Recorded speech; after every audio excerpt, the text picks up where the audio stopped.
अनिरुद्ध हुआ shock. Serial झनक में दिखाया जाएगा कि झनक की हालत बहुत ज्यादा बिगड़ जाती है। ऐसे में पराशर मिमी की मदद से झनक को एक अच्छे हॉस्पिटल में लेकर आता है। वहां डॉक्टर बताते हैं कि झनक और उसके पेट में पल रहे बच्चे की जान बचाना बेहद मुश्किल है, क्योंकि उसके शरीर में जहर तेजी से फैल चुका है। इस बीच मिमी को पता चलता है कि झनक मां बनने वाली है। ये सुनकर मिमी अंदर से टूट जाती है और दुखी होकर सोचती है कि झनक के साथ कितना अन्याय हो रहा है। एक तरफ उसकी जान खतरे में है और दूसरी तरफ उसके बच्चे की भी। मिमी रोते हुए पराशर से कहती है कि अब तुम्हें ही झनक को संभालना होगा। लेकिन तभी पराशर उसे सच्चाई बता देता है। वह कहता है, यह बच्चा मेरा नहीं है, बल्कि तुम्हारे भाई अनिरुद्ध का है। ये सुनकर मिमी स्तब्ध रह जाती है कि इतना बड़ा सच उससे अब तक छुपा हुआ था। फिर भी वह खुद को संभालती है और तुरंत अनिरुद्ध को कॉल करती है। फ़ोन पर मिमी बस इतना कहती है, झनक हॉस्पिटल में है और उसकी हालत बहुत नाजुक है। वह जिंदगी और मौत के बीच जूझ रही है। हालांकि मिमी अभी तक अनिरुद्ध को यह नहीं बताती कि झनक उसके बच्चे की मां बनने वाली है। वह मन ही मन ठान लेती है कि जब अनिरुद्ध हॉस्पिटल पहुंच जाएगा, तभी वह उसे सब कुछ साफ साफ बता देगी। अब मिमी बेसब्री से अनिरुद्ध के आने का इंतज़ार करती है।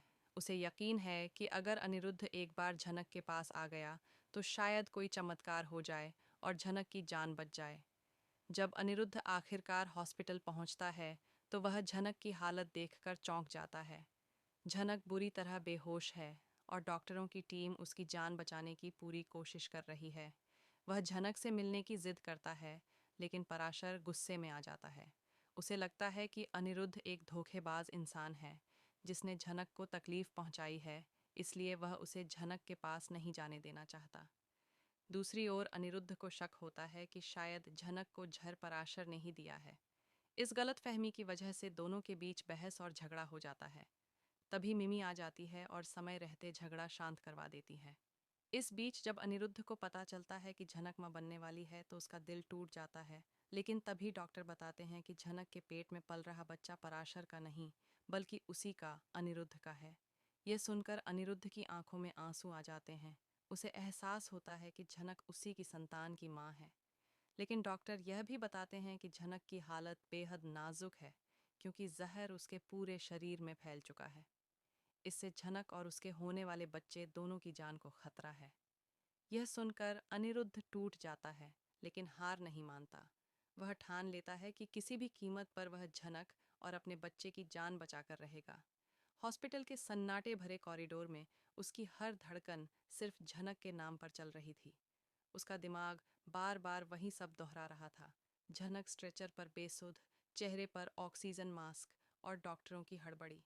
एक तरफ झनक की जान खतरे में थी और दूसरी तरफ उनका बच्चा, जिसकी सच्चाई जानकर उसकी रूह कांप गई थी। ऑपरेशन थिएटर में डॉक्टर झनक की जान बचाने की पूरी कोशिश कर रहे थे। बाहर अनिरुद्ध का दिल बैठा जा रहा था।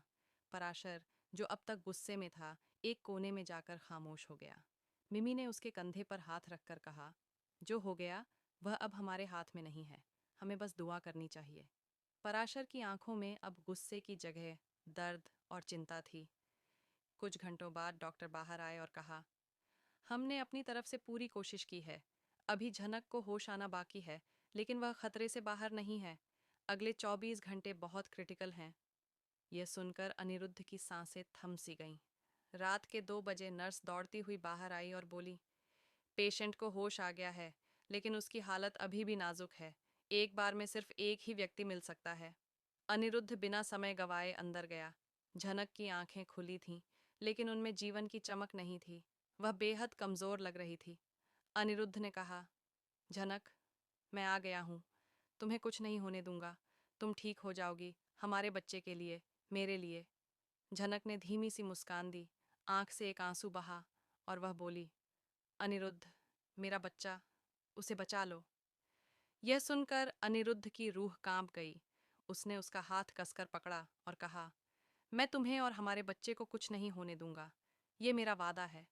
डॉक्टर ने बताया कि झनक को बचाने के लिए एक बहुत ही जटिल सर्जरी करनी होगी, जिसमें माँ और बच्चे दोनों की जान को खतरा है। डॉक्टर ने कहा, अगर हमें सिर्फ माँ को बचाना हो तो बच्चा नहीं बचेगा और अगर बच्चे को बचाना चाहें तो माँ की जान खतरे में होगी।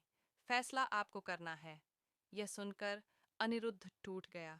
मिमी ने उसका हाथ पकड़कर कहा, भैया, जो फैसला तुम करोगे हम सब उसके साथ हैं। अनिरुद्ध ने आंखें बंद की और लंबी सांस लेते हुए डॉक्टर से कहा, मुझे नहीं पता सही क्या है, लेकिन मैं दोनों को खो नहीं सकता। आप पूरी कोशिश कीजिए माँ और बच्चे दोनों को बचाने की। सर्जरी करीब 3 घंटे चली। हर कोई टेंशन में था। अंततः डॉक्टर बाहर आया और कहा, हमने जो कर सकते थे वह किया।